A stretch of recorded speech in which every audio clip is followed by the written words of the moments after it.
25편, 돈이냐, 꿈이냐. 회의실의 정적은 얼음장처럼 차가웠다. 윙클러와 차토프는 황당하다는 표정으로 서로를 쳐다보다가 이내 가람을 향해 고개를 돌렸다. 그들의 얼굴에서 따뜻한 미소는 온데간데 없이 사라져 있었다. 윙클러가 먼저 입을 열었다. 그의 목소리는 최대한 감정을 억누르고 있었지만 미세한 떨림을 감추지는 못했다. 스텔론 씨, 지금 농담하는 거요? 아닙니다. 가람의 대답은 짧고 단호했다. 옆에 앉아있던 마티는 얼굴이 새하얗게 질려 있었다. 그는 가람의 팔꿈치를 찌르며 눈짓으로 미쳤냐는 신호를 보냈지만 가람은 아랑곳하지 않았다. 차토프가 헛웃음을 터뜨렸다. 그는 의자 깊숙이 등을 기대며 팔짱을 꼈다. 이봐, 젊은이. 상황 파악이 안 되나? 우리는 지금 당신에게 인생을 바꿀 기회를 주려는 거야. 12만 5천 달러. 그 돈이면 당신은 이 지긋지긋한 뉴욕의 밑바닥 생활을 청산하고 평생 먹고 살 수 있어. 그런데 지금 뭐라고? 배우. 당신 같은 무명 배우를 주연으로 써달라고. 그의 목소리에는 노골적인 조롱이 담겨 있었다. 압니다. 제가 아무것도 아닌 사람이라는 거. 제 말투가 어눌하고 연기 경험도 거의 없다는 거 다 압니다.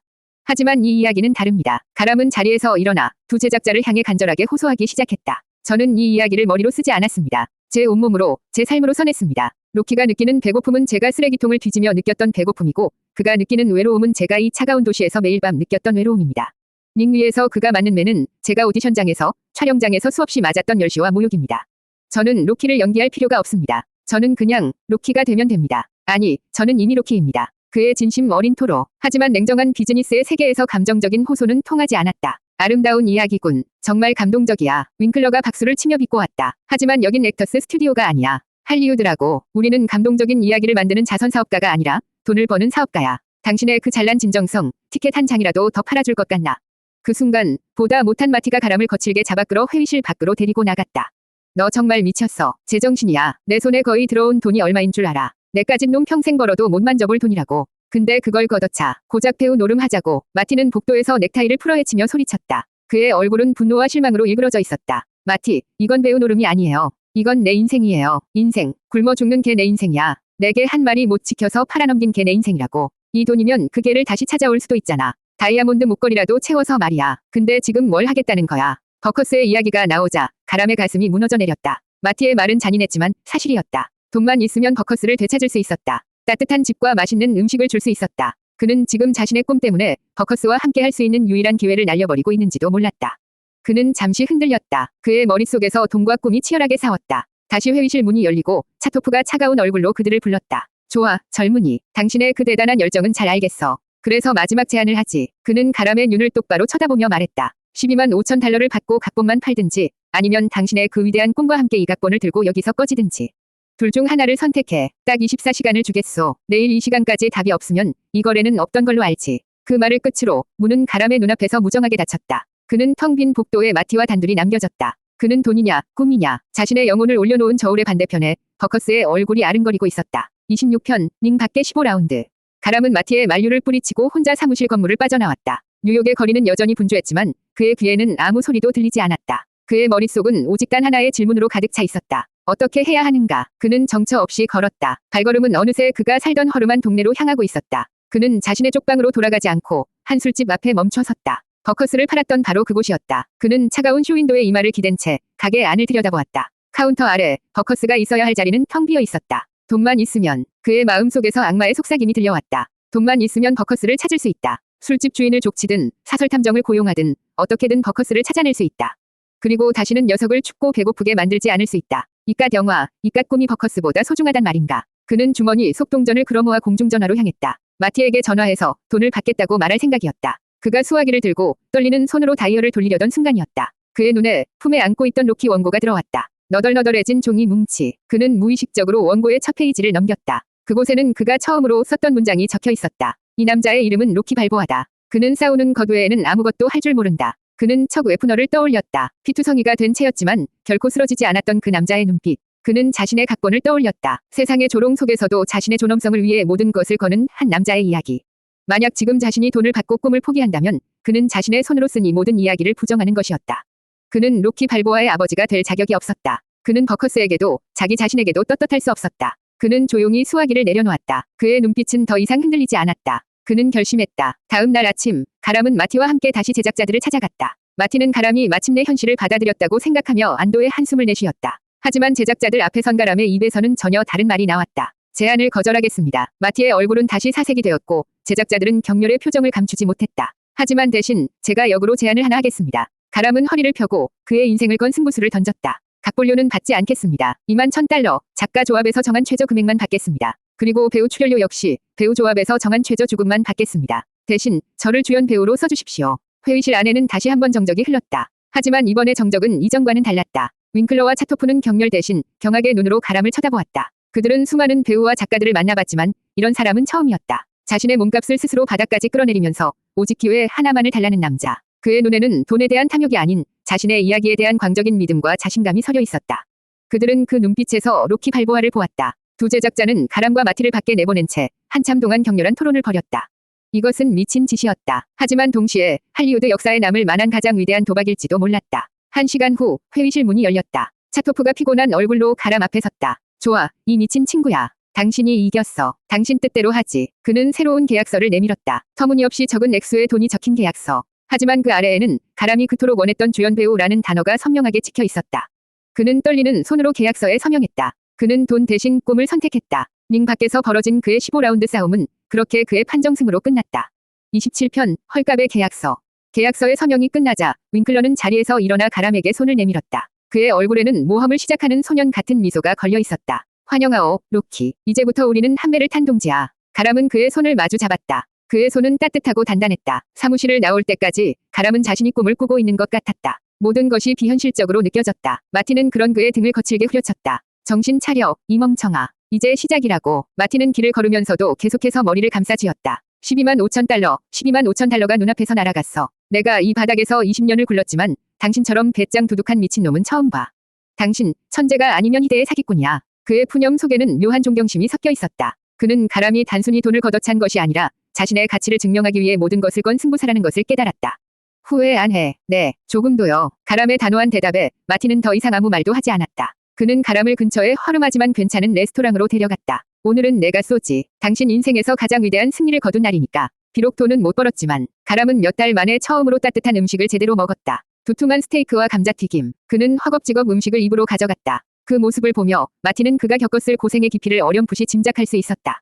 식사를 하는 동안 마티는 에이전트가 아닌 인생의 선배로서 그에게 조언을 해주었다. 이봐, 친구. 이제 당신은 그냥 배우가 아니야. 당신은 이 영화의 심장이야. 당신이 무너지면 우리 모두가 끝장이라고. 감독부터 촬영장의 막내 스태프까지 수많은 사람들이 당신의 입만 쳐다보게 될 거야. 그 무게를 견딜 수 있겠어? 견뎌야죠. 그래, 견뎌야지. 그리고 명심해. 이제 당신 주변에는 당신에게 아첨하는 사람들만 들끓게 될 거야. 하지만 그들을 믿지 마. 그들은 당신이 아니라 당신의 성공에 기생하려는 기생충들이니까. 당신 곁에 진짜 친구가 누구인지, 진짜 적이 누구인지 똑똑히 구별해야 해. 그의 조언은 냉소적이었지만 그 안에는 가람에 대한 진심 어린 걱정이 담겨 있었다. 가람은 고개를 끄덕였다. 식사를 마치고 나올 때 마티는 자신의 지갑에서 지폐 몇 장을 꺼내 가람에게 건넸다. 내 에이전트 수수료에서 미리 당겨주는 성금이야. 많지는 않지만 이걸로 당분간은 버틸 수 있을 거야. 제발 이걸로 술이나 마시지 말고 밥이라도 제대로 챙겨 먹어. 배우는 몸이 재산이라고. 가람은 떨리는 손으로 돈을 받았다. 그것은 그의 예술이, 그의 이야기가 처음으로 벌어준 돈이었다. 그 어떤 거액보다도 값지고 소중한 돈이었다. 그는 마티에게 깊이 고개를 숙여 감사 인사를 전했다. 고맙습니다, 마티. 평생 잊지 않겠습니다. 됐어. 가서 푹 쉬기나 해. 앞으로는 잠 못 드는 밤이 계속될 테니까. 마티는 손을 흔들며 반대편으로 걸어갔다. 홀로 남은 가람은 손에 쥔 돈을 한참 동안 내려다보았다. 그리고는 결심한 듯 거리를 가로질러 택시를 잡아 세웠다. 그의 인생에서 처음으로 타보는 목적지를 향한 택시였다. 그는 떨리는 목소리로 운전사에게 주소를 말했다. 그의 심장은 목적지를 향해 달려가는 택시보다 더 빨리 뛰고 있었다. 28편 버커스를 되찾기 위한 질주. 택시의 창밖으로 뉴욕의 밤 풍경이 빠르게 스쳐 지나갔다. 가람은 초조하게 손톱을 물어뜯었다. 제발, 제발 버커스가 그곳에 있기를. 그는 마음속으로 수백 번 기도했다. 만약 그 술집 주인이 버커스를 다른 곳으로 팔아버렸다면 이 넓은 뉴욕에서 녀석을 찾을 방법은 거의 없었다. 돈이 그의 손에 들어왔지만 그 돈이 무용지물이 될 수도 있다는 생각에 피가 마르는 것 같았다.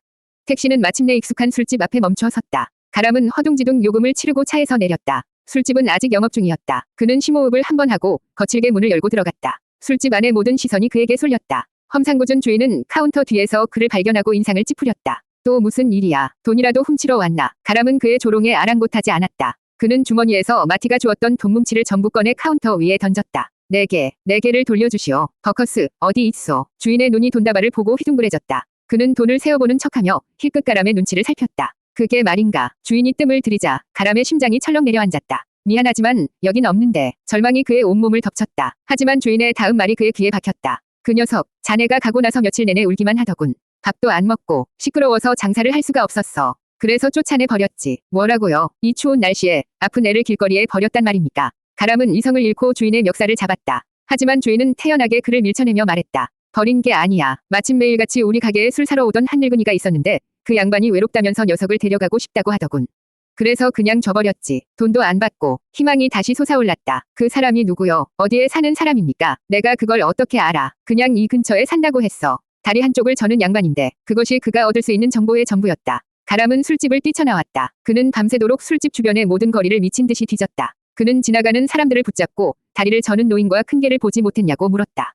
하지만 아무도 그들을 보았다고 말하지 않았다. 밤이 지나고 새벽이 밝아왔다. 그는 지칠 대로 지쳐 있었다. 하지만 멈출 수 없었다. 그는 술집에서 버커스를 팔고 받았던 $50 지폐를 꺼내들었다. 그리고는 그것을 마치 버커스의 사진처럼 사람들에게 보여주며 녀석의 행방을 물었다. 그의 기이한 행동에 사람들은 그를 미친 사람 취급했다. 하지만 그는 포기하지 않았다. 아침 해가 도시의 건물들 위로 떠오를 무렵 한 신문 배달 소년이 그의 지폐를 보고 말했다. 아, 이게 알아요. 저기 새 블록 아래에 있는 낡은 집 마당에 항상 묶여 있어요. 할아버지 한 분이랑 같이 사는데. 가람은 소년에게 남은 돈을 전부 쥐어주고 그가 가리킨 방향으로 미친 듯이 달렸다. 마침내 그는 소년이 말한 낡은 집 앞에 도착했다. 칠이 벗겨진 낡은 나무 대문 틈새로 안을 들여다보았다. 그리고 그는 보았다. 작은 마당 한 구석, 햇살 아래 엎드려 있는 익숙한 형체. 버커스였다. 녀석은 이전보다 살이 조금 오른 듯했고 털에는 윤기가 흘렀다. 현관 앞 흔들의자에는 백발의 노인이 앉아 조용히 버커스를 쓰다듬고 있었다. 가람의 눈에서 뜨거운 눈물이 흘러내렸다. 그는 낡은 대문의 문고리 위에 조용히 손을 올렸다. 그의 인생에서 가장 어렵고 중요한 협상이 그를 기다리고 있었다. 29편, 꺼져버린 불씨, 사라진 친구. 삐걱거리는 소리와 함께 낡은 나무 대문이 열렸다. 그 소리에 흔들의자에 앉아있던 노인과 마당에 엎드려 있던 버커스가 동시에 고개를 들었다. 노인의 눈에는 낯선 침입자를 향한 경계심이 떠올랐다. 하지만 버커스의 반응은 달랐다. 녀석은 잠시 가람의 냄새를 맡으려는 듯 코를 킁킁거리더니 이내 와라 하고 짖으며 미친 듯이 꼬리를 치기 시작했다. 녀석은 목줄이 당겨지는 것도 아랑곳하지 않고 가람을 향해 달려오려 했었다. 잊지 않은 것이다. 녀석은 자신의 진짜 주인을 기억하고 있었다. 버커스. 가람의 입에서 그리운 이름이 새어나왔다. 그 목소리에 버커스는 더욱 격렬하게 반응했다. 낑낑거리는 울음소리가 주인을 향한 반가움과 원망, 그리고 그리움으로 뒤섞여 있었다. 노인은 그 광경을 보고 모든 것을 이해했다는 듯 경계심을 풀고 가람을 바라보았다.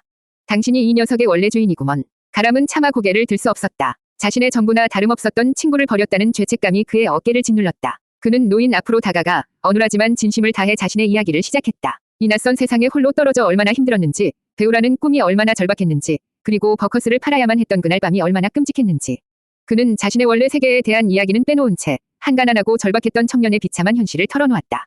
그는 주머니에서 버커스를 팔고 받았던 꼬깃꼬깃한 $50 지폐를 꺼내 보여주었다. 이것이 제가 녀석과 맞바꾼 전부였습니다. 저는 이 돈으로 며칠을 더 살아남았지만 제 영혼은 그날 죽었습니다. 그리고 제 이야기, 제 영혼을 팔아 겨우 돈을 마련해서 녀석을 되찾으러 왔습니다. 그의 눈에서는 뜨거운 눈물이 쉴 새 없이 흘러내렸다. 노인은 아무 말 없이 그의 이야기를 끝까지 들어주었다. 그는 가람의 어깨에 손을 얹고 자신의 집 안으로 그를 안내했다. 우선 좀 앉게. 이야기가 길어질 것 같으니. 노인의 집은 작고 낡았지만 따뜻한 온기가 감돌았다. 벽에는 젊은 시절의 군복 입은 사진과 인자한 미소의 할머니 사진이 걸려 있었다. 노인은 따뜻한 차를 내어주며 자신의 이야기를 시작했다. 그는 한국 전쟁에 참전했던 군인이었고 몇 해 전 아내와 사별한 후 홀로 살고 있다고 했다. 자식들은 모두 먼 타지로 떠나버렸고 낡은 집에는 그와 그의 외로움만이 남아 있었다.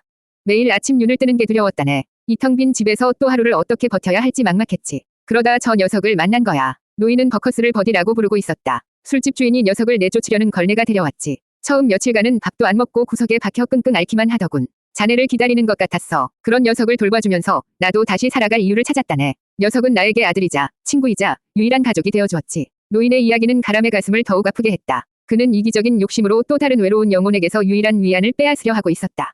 버커스는 이곳에서 따뜻한 보살핌을 받으며 건강을 되찾았다. 어쩌면 자신과 함께 쪽방에서 굶주리는 것보다 이곳에서 노인과 함께하는 것이 녀석에게는 더 행복한 삶일지도 모른다. 가람은 혼란스러웠다. 그가 그렇게 되찾고 싶었던 친구. 하지만 그 친구의 행복을 위해 그는 다시 한번 녀석을 떠나보내야 하는 것일까.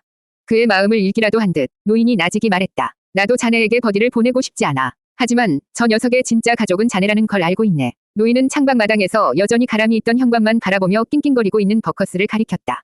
저 녀석의 심장은 아직 자네에게 있어. 내가 녀석의 몸은 구할 수 있었지만 마음까지는 얻지 못했지. 하지만 나도 이 늙은 나이에 다시 혼자가 될 생각을 하니 솔직히 두렵구먼.